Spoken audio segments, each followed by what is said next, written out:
faithfully. So let us correct the Hansard. Thank you. Go on. Honorable Speaker, I can proceed. Thanks, Gladys. Go on. Yes, I am. Okay. Honorable Speaker, thank you very much. And again, before I proceed to support this motion, allow me to clarify just one issue. I have been accused by the Deputy President of bias, indicating that I cannot preside over these impeachable proceedings because I am biased. I want to confirm that when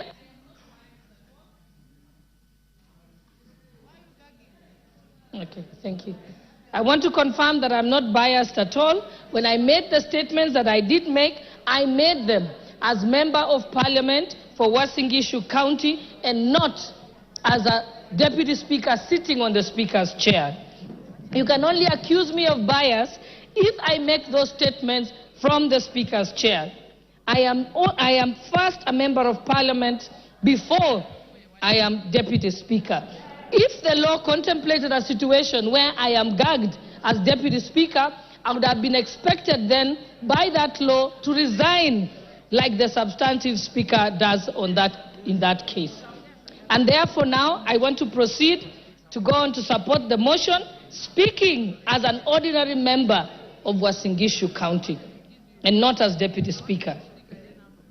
I have a few points to point out. The Deputy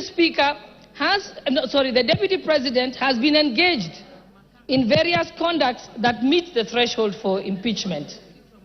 One, on numerous occasions, he has insisted that Kenya is a company of shares, and this is contrary to the Constitution, Article 10, and also our national values.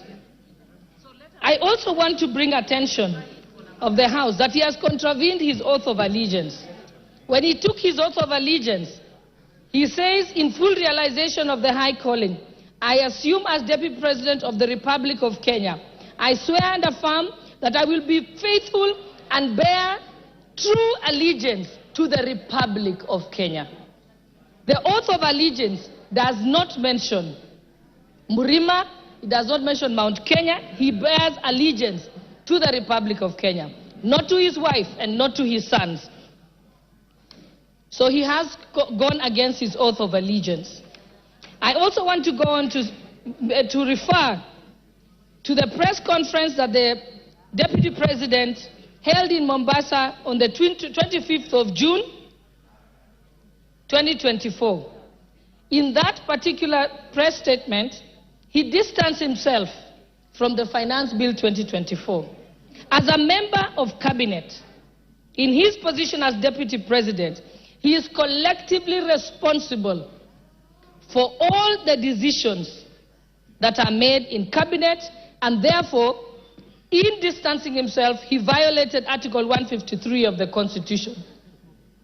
The Finance Bill, as we know, is the overarching legislative document that underpins the revenue-raising measures for the executive in order to achieve its programs. If the Deputy President did not agree with the decision of Cabinet on the Finance Bill, he ought to have held his peace and his tongue or resigned as a member of the Cabinet. There is no two ways about it. And furthermore, by the mere fact of holding a presser at a time when the country was in crisis, when the President has addressed the nation, he went on to have his own one-man show of a presser. That is the greatest definition of gross misconduct. It is pure insubordination. No one can do that. It is unthinkable for a principal assistant to contradict the principal. If you want to contradict the principal, you resign your position and go and contradict them from outside. Thirdly, the Deputy President also distanced himself from the activities of the Nairobi Rivers Commission and claims that the activities were undertaken contrary to the law. The work of the Commission was again endorsed by Cabinet. The government followed laid down laws regarding eviction and resettlement of members of the public. The Deputy President knows that this has been a crisis in this country and in contravention of the laws by having people living by the riparian zone. And in this year, people had actually died. And in order to prevent further deaths in future, Cabinet in its wisdom decided to relocate the members of the public. And again, he again failed to take collective responsibility with Cabinet, did not resign, but went on to countermand the decisions that had been made in Cabinet. Furthermore, he has taken an oath of secrecy and therefore cannot publicly divulge what was decided in Cabinet. Again, there he has contravened the law. 4, during the press conference in Mombasa on the 25th of June 2024, the Deputy President accused the Director General of NIS of providing faulty intelligence and firing some senior officers. As a state officer, and most importantly, as a member of the National Security Council, under Article 240, the members of the National Security Council, at Clause 2B, the Deputy President is a member. He then cannot discuss intelligence briefs that come to his knowledge during the proceedings of the National Security Council. Again, with that, he has gone against the Official Secrets Act and his oath of secrecy. And even if he had any reservations, he has opportunity as a member of the National Security Council to raise it at the Security Council proceedings and even to raise it to the President in person, but not to come as if he's an ordinary citizen who is in the opposition and then speak about it in public. That is wrong. In fact, it is juvenile. It reveals him as a person who is unhinged and cannot control their tongue. 5, during the rally in Githurai, Nairobi, which was presided over by the Deputy President, with some members of Parliament present, he was involved in leading chants that said, Ruto must go. Ruto is a one-term president. He never denounced those statements. What that amounts to is that he is guilty of treason and other allied offenses. That is the Penal Code, Section 40. And I will read it out, just that there is no doubt. It says that any person owing allegiance to the Republic of Kenya or else of Kenya, if they compass, imagine, invent, devise any deeds with the intention of the death, the maiming, the wounding, the imprisonment, or restraint of the president is guilty of treason. So Rigathi Gachagua is guilty of treason. And it also amounts to gross misconduct. So the Deputy President cannot therefore expect to remain in his office as Deputy President when his party to efforts to remove the President, to undermine the President, and to campaign against the President.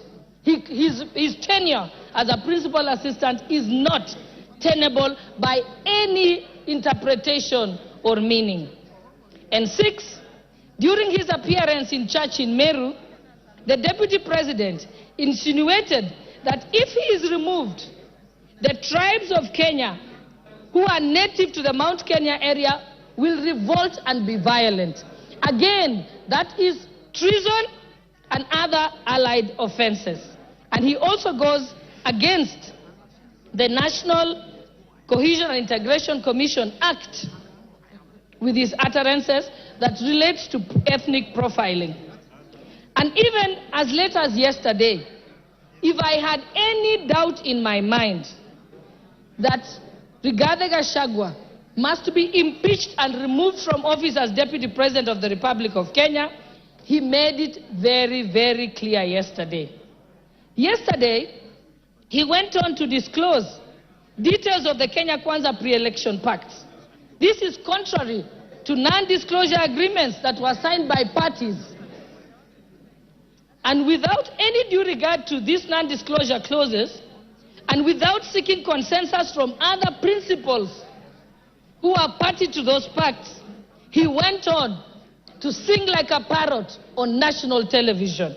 That is unbecoming behavior of a person who holds an office as high as that of the Deputy President of the Republic of Kenya.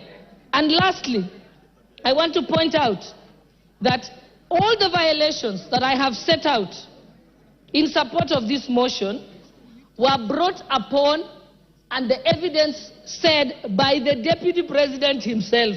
This is not from anywhere. It's from his own very utterances. Practically, this is what the Deputy President has done. He has dosed paraffin on himself and he has lit the match all by himself without the help of anybody else. And so he has only himself to blame. I support this motion. Thank you, Honorable Speaker. Adan Kainan. Thank you, Mr. Speaker. Mr. Speaker, from the onset, allow me to thank the Honorable Mutuse